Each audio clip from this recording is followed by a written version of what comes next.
Ravi de vous retrouver, chers téléspectateurs, et bienvenue dans cette nouvelle édition dans votre émission hebdomadaire Bibliothèque à votre fenêtre sur le monde culturel, votre fenêtre sur les dernières productions intellectuelles qui sont apparues sur la scène égyptienne pendant les derniers jours, pendant les derniers mois ou même pendant les dernières années. Mes chers téléspectateurs, est-ce que vous avez entendu parler auparavant du Khawarij ou même du Khawarij du temps moderne? Bien sûr, tout le temps, vous entendez parler de Daesh ou même vous entendez parler des frères qui appellent eux-mêmes musulmans. Mais comment les musulmans ou même le monde musulman qui atteint presque 1,5 milliard de personnes de par le monde les considère, les voit? Donc, ce sont des questions très importantes dont on va essayer de répondre à travers cette œuvre intitulée Réponse ou riposte aux prétentions des Khawarij, al-Radd ala Khawarij al-Asr, c'est-à-dire les Khawarij du temps moderne. Et par exemple, chers téléspectateurs, pourquoi les Khawarij ou même Daesh tuent les musulmans, tuent même les non-musulmans? Pourquoi ils appellent toujours les gens à sortir, c'est-à-dire à s'élever ou à se révolter contre les gouverneurs, contre les califes des musulmans? Donc, ce sont des questions très importantes dont on va discuter durant les prochaines minutes à travers cette œuvre, comme je viens de vous annoncer, et qui est intitulée Riposte ou réponse aux prétentions des Khawarij du temps moderne. Cette œuvre et bien sûr a été rédigé par Dr Mohamed Wissam Khed, supervisé par l'ancien mufti de l'Égypte, Dr Ali Goum'a. Donc qu'on aille à ce rendez-vous, mais après ce reportage.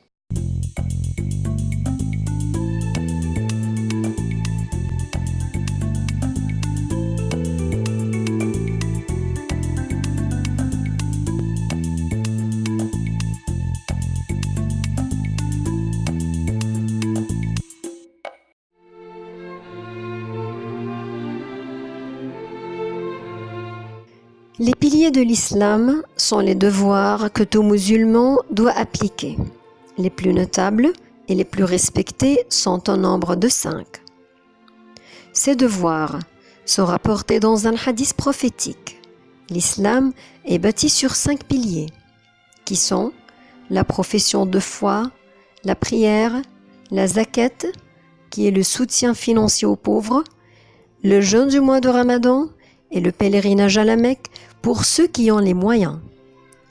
Aujourd'hui, nous allons parler du jeûne du mois de Ramadan. Le Ramadan est le 9e mois du calendrier hégirien. Seul mois dont le nom figure dans le Coran, le mois de Ramadan au cours duquel le Coran a été révélé comme guide pour tous les gens. Le mois du Ramadan est le mois saint par excellence, car il constitue le mois du jeûne, de la révélation du Coran, et il renferme Laylat al-Qadr. Dieu le Tout-Puissant dit dans le Coran: Ô croyants, le jeûne vous est prescrit comme il l'avait été aux confessions antérieures, ainsi atteindriez-vous à la piété. Pendant ce mois, les musulmans jeûnent de l'aube jusqu'au coucher du soleil, en s'abstenant de manger, de boire et d'avoir des rapports sexuels. En sont exemptées les femmes enceintes, les malades sous traitements médicaux, les enfants prépubères, les voyageurs et les femmes en période de menstruation. Mais un rattrapage est prévu pour tous les exemptés, sauf les enfants. S'ils ne peuvent pas rattraper le jeûne, ils doivent redistribuer une charité sous forme de nourriture aux pauvres, selon le nombre de jours de Ramadan ratés.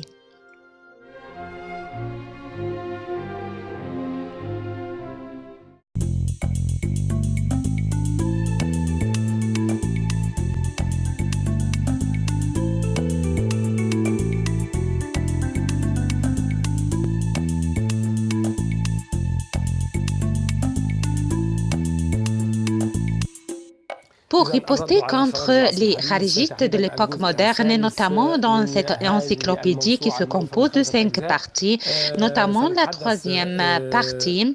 On parlera à travers laquelle, en ce qui concerne les accusations ou les soupçons prétendus à l'époque moderne, ou ceux qui sont nommés les Daïchiens. L'idée concernant les frères qui surnomment eux-mêmes musulmans. Nous sommes à la compagnie du cheikh Ahmed Fahmi Mohammed, un des savants de Al-Azhar. Vous êtes le bienvenu. On a LTV International et ce livre estimable qu'il avait inventé. Précisément, on remercie notre bon Dieu, que la paix et la prière soient sur le prophète Mohammed sallallahu alayhi wa sallam, un préalable avec son lumière et pitié qui guide le monde et qui crée la lumière pour toujours. Notre prophète présente une miséricorde pour tout le monde.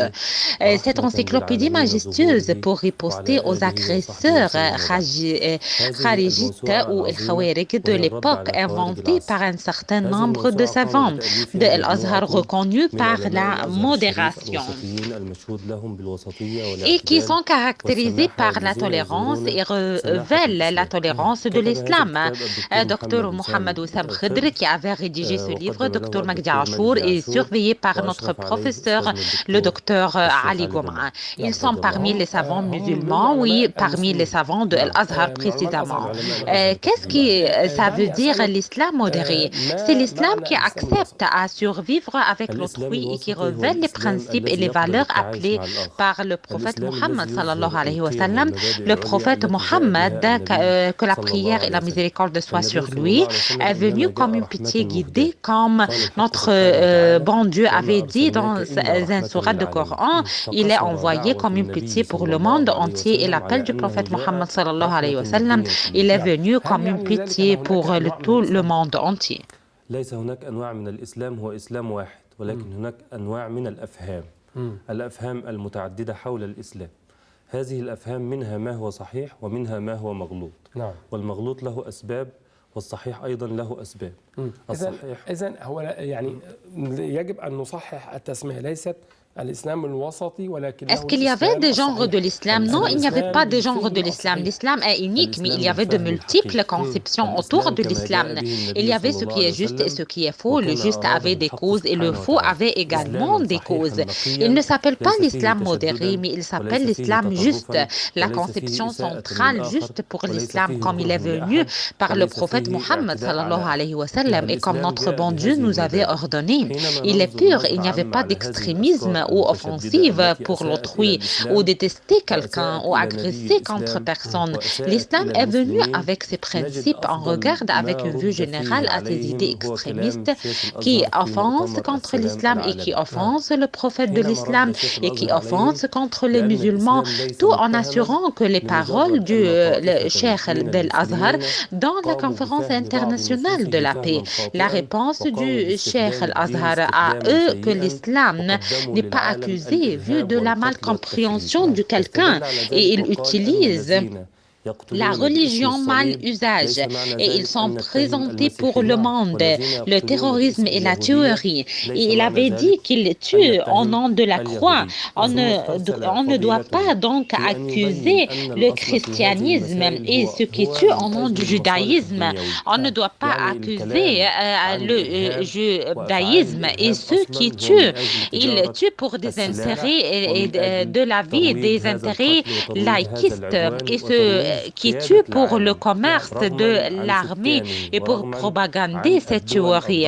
Malgré leur population et les États faibles et les pays du tiers-monde, premièrement et finalement, ce sont des intérêts politiques et économiques. Oui, ils ne pensent pas à ce qui produit ou qui résulte de cette tuerie et ce sabotage et la destruction de l'économie et de ces pays et la démolition des infrastructures principaux. Ils pensent seulement simplement à la commercialisation des armes qui sont avec nous parmi les extrémistes et ceux qui révèlent ce mauvais visage et ceux qui offensent contre l'islam. On nous disait s'il les connaît ou non, soit financé par l'étranger ou travailler pour des jeunes dans l'étranger, le fait ne se diffère pas beaucoup parce que ce sujet et ce terrorisme est très ancien depuis très longtemps et la lutte contre le droit et le mensonge, c'est une lutte entre le bien et le mal. الأمر لا يختلف عندنا كثير لأن هذا الأمر قديم هذا الأمر الإرهاب قديم بقدم الدنيا هو صراع بين الحق والباطل هو صراع بين الخير والشر. Nous sommes devant un sujet très important. On ne peut pas mesurer ce terrorisme commis par des groupes terroristes extrémistes par le sabotage qui prédomine le monde entier après la Première Guerre mondiale et la Deuxième Guerre mondiale. Il y avait bien sûr un écho médiatique qui jette la lumière sur ce terrorisme qui c'est la persécution. Ce qu'on doit parler que la persécution, c'est simplement ce sont des grandes affaires. Quand on tue, par exemple, une âme humaine, le trône de Rahman secoue ou vibre. La disparition de la vie est plus aimable chez notre bon Dieu que tuer un homme innocent. Et qui limite ou décide s'il est innocent ou non, ce sont des institutions. Les nations se basent selon des institutions judiciaires et des institutions éducatives. Donc, chaque homme a son place qui ne doit pas le dépasser, c'est-à-dire ceux qui voient que cet homme doit être condamné, pas à chaque individu.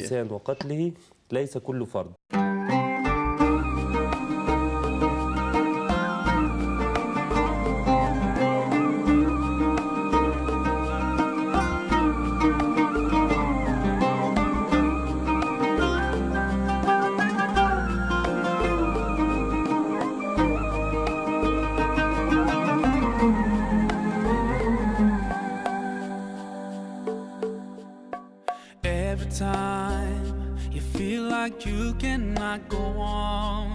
You feel so lost and that you're so alone. All you see is night and darkness all around. You feel so helpless, you can't see which way to go. Don't despair and never lose hope, 'cause Allah is always by your side. Insha'Allah, Insha'Allah, Insha'Allah, you'll find your way. Insha'Allah, Insha'Allah, Insha'Allah, you'll find your way. Every time you commit one more mistake, you repent and that it's way too late. You're so confused, wrong decisions you have made haunt your mind and your heart is full of shame. But don't despair and never lose hope, 'cause Allah is always by your side. Insha'Allah, Insha'Allah, Insha'Allah, you'll find your way. Insha'Allah, Insha'Allah, Insha'Allah, you'll find your way.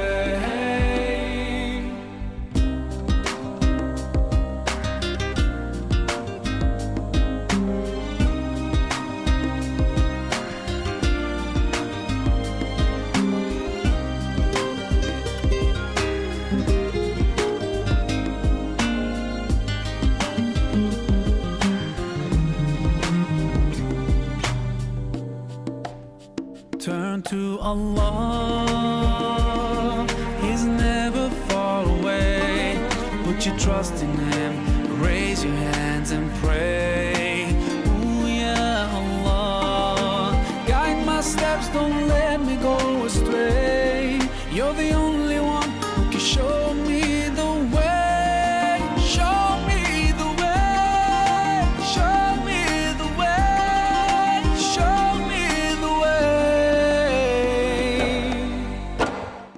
Même les tribus, il y avait ceux qui géraient ces tribus. Il y avait des législateurs de ces tribus depuis très longtemps. Il était établi selon le système institutionnel et pas le système des individus. Seulement, laissez-moi éclaircir ce point en ce qui concerne l'âme humaine et qui est surnommé dans la législation islamique. Il y avait 5 groupes. La législation islamique se promet à garder 5 choses pour l'homme, pour l'être humain. Ces 5 groupes, ce sont les valeurs supérieures de l'islam, c'est-à-dire ces valeurs se mettent devant le mufti, devant le législateur, devant la tête de l'État, devant les individus. Ils ne se débrouillent pas hors de ces 5 groupes.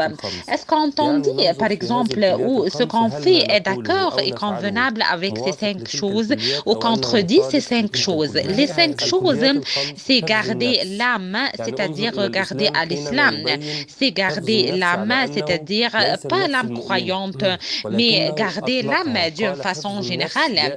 Ce qui est lancé également il est lancé pour l'indéfini et pas pour le défini. Quand le Coran le surnomme pour clarifier que cet indéfini dans la langue englobe tous les âmes et tous les hommes et tous les êtres humains, notre bon Dieu avait dit dans une sourate de Coran qui tuait un âme sans preuve ou ce qui commet de la corruption sur la terre comme ce qu'il tuait le monde entier et ce qui le revivait comme ce qui revive le monde entier. On ne tue pas une âme humaine, c'est tabou. On ne le tue pas qu'avec un droit ou d'une façon légale. Donc l'islam sauvegarde l'âme d'une façon générale et pas l'âme musulmane seulement ou l'âme suivie à l'islam seulement. Non, pas toutes les âmes. Donc la sauvegarde de l'âme est une instance supérieure et très noble parmi les instances musulmanes et je prétendais qu'il est plus primordial que le sauvegarde de la religion. La première chose dans la législation islamique, c'est la sauvegarde de l'âme. La sauvegarde de l'âme, donc comment peut-on sauvegarder la religion? C'est-à-dire c'est l'âme qui porte la religion. Les âmes des êtres humains sont des régions du chargement. Donc on doit garder l'âme premièrement et après on le donne des ordres. Donc le sauvegarde de l'âme est plus préalable qu'avant le sauvegarde de la religion. Le sauvegarde de l'âme est parmi les 5 choses principaux et notre bon Dieu l'avait cité franchement dans le Coran. Notre prophète Mohammed sallallahu alayhi wa sallam dit que l'homme est le bâtiment de Dieu sur la terre. Maudit ce qui le détruit ou démolit.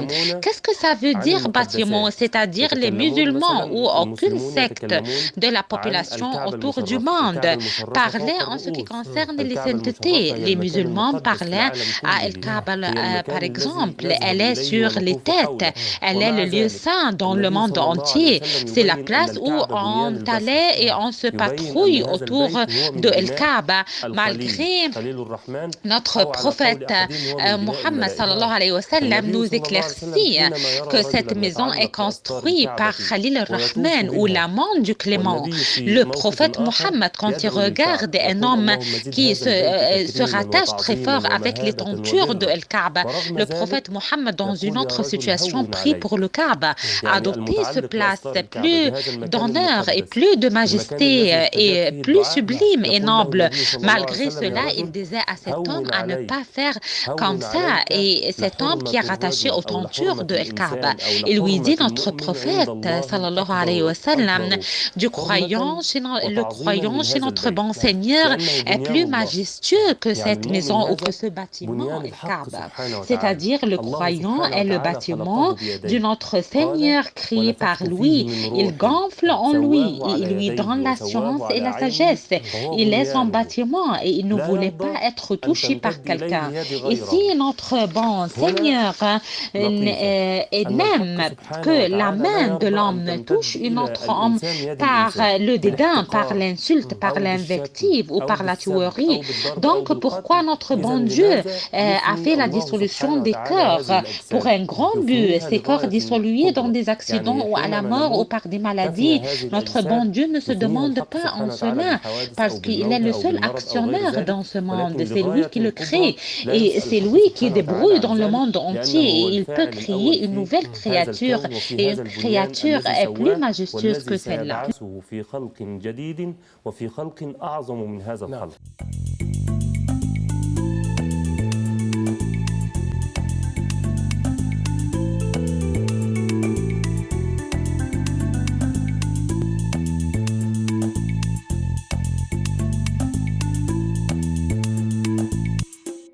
Donc actuellement, chers téléspectateurs, vous avez un autre rendez-vous. Vous avez un rendez-vous avec un acteur qui va vous révéler les secrets d'un livre qu'il a choisi. Donc j'espère que vous pouvez passer avec lui agréable moment.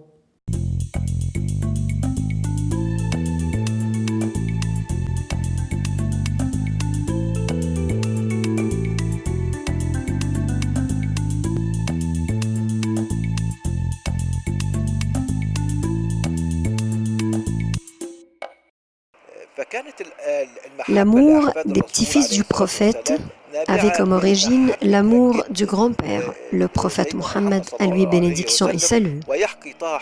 Taha Hussein raconte les festivités organisées à l'occasion de la naissance du prophète et la joie d'accueillir ces festivités qui expriment l'amour du prophète. Dans ce roman, Taha Hussein fait référence au grand frère et montre comment il a profité de son éducation à Al-Azhar al-Sharif et comment il a abordé les sciences d'Al-Azhar.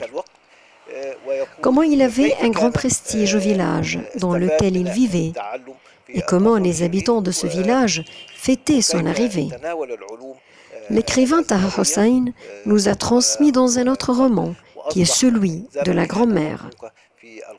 Dans ce roman, considéré comme faisant partie du patrimoine de la pensée de la mère de Taha Hussein, l'héroïne dans ce roman est la grande-mère.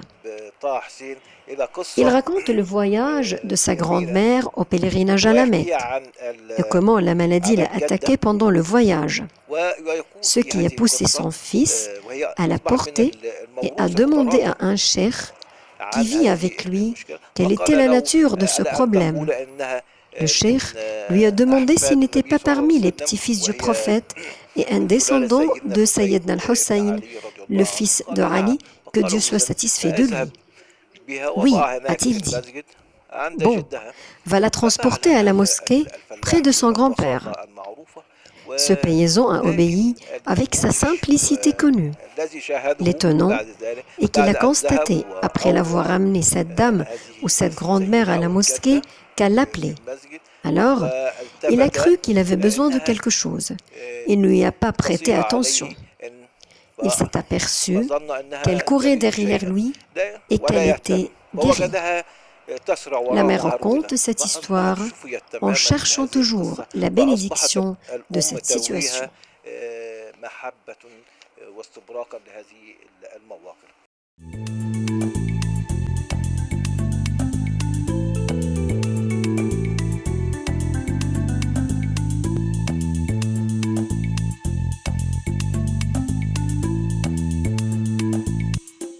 Comme d'habitude, avant de vous quitter, chers téléspectateurs, vous devez jeter un coup d'œil sur les livres les plus vendus sur le marché national ou même sur les marchés internationaux à travers notre box office.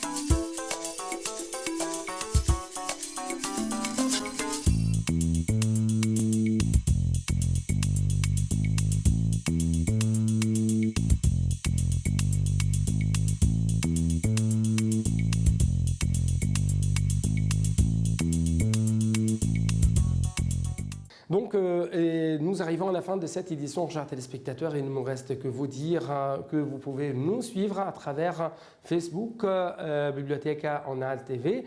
Et il ne me reste actuellement que vous dire au revoir et à la prochaine.